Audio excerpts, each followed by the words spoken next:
Death of the Liberal Class is a non-fiction book by American author and journalist Chris Hedges, published in October 2010 by Nation Books. It falls into the literary genre of the jeremiad, which has a long tradition in the United States. According to Hedges, it is a book that chronicles the destruction of populist and radical movements within society, particularly in the United States.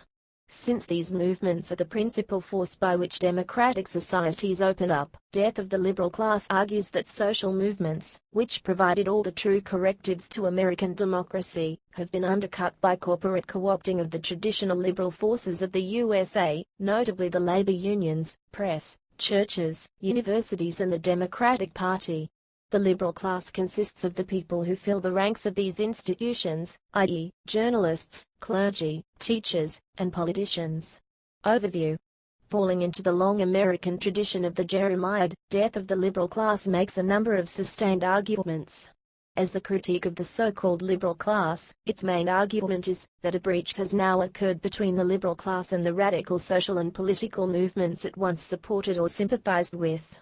This rupture is a fatal wound from which the liberal class cannot recover, because these movements are the repository of new ideas. The death of the liberal class follows from this dearth of new ideas, because the liberal class is cut off from the sustained energy and life that new ideas provide. Hedges goes on to show in the book how, in the United States, movements such as the anti-slavery movement, the suffrage and civil rights movement were able to have a significant influence on the historical, political, and social landscape. This influence continues to resonate to this day. This central argument is sustained by various secondary arguments and themes in the book. One of these themes is an examination of how it is even possible, in the first place, for popular movements to have real and lasting influence. Death of the Liberal Class argues that such movements must start from the bottom of any social structure. It is here at the bottom that a populist spirit can take hold and begin to have a grassroots appeal before its dynamic moves on to having mainstream appeal. Therefore, real changes for a society do not, and cannot, start at the top, where the power elite resides, a concept Hedges borrows from C. Wright Mills, and whose ideas he makes ample use of in this book. Since they do not start at the top, the most significant populist and social movements never achieve formal positions of power. However, this is crucial to any movement having long-term viability. A movement has the ability to both sustain itself and have real influence, because it avoids bowing to the dictates of what Hedges calls statecraft, which are the formal mechanisms that any state uses to manage power while maintaining the support of the masses. Instead, popular movements, or any movement for social and political change, embrace what Hedges calls non-historical values, a term he borrows from Dwight MacDonald. According to MacDonald, non-historical values include ideas such as truth, justice, and love, and it is to these values that real social and political movements must pay fealty. Instead, a movement's influence erodes when it jettisons these non-historic values in favor of historical values. Historical values are defined as a belief that human progress comes through science, technology, and mass production. This is another theme examined by Hedges in the sustained polemic of Death of the Liberal Class, that embracing this kind of belief in human progress has eroded these other non-historical values. Finally, the liberal class is always faced with a choice, Hedges argues, and that, by serving history and power, the liberal class surrendered their power and moral authority to the state.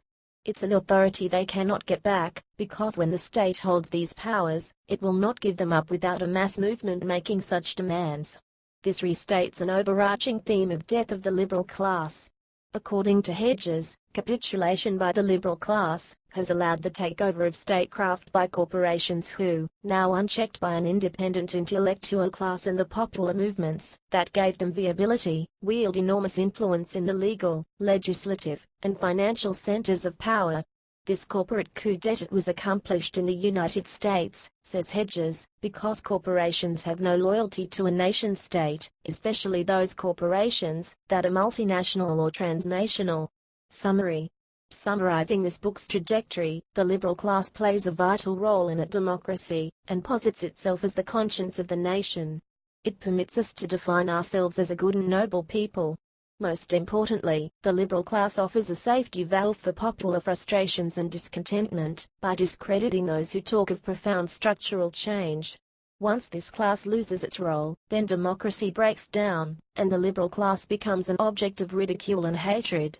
The death of the liberal class examines the failure of the liberal class to confront the rise of the corporate state and the consequences of a bankrupt liberalism, making the liberal class irrelevant to society at large and ultimately the corporate power elite they once served. Table of. The book consists of the following six chapters and titles. I. Resistance. 2nd. Permanent War. 3. Dismantling the liberal class. 4th. Politics as Spectacle. V. Liberal Defectors.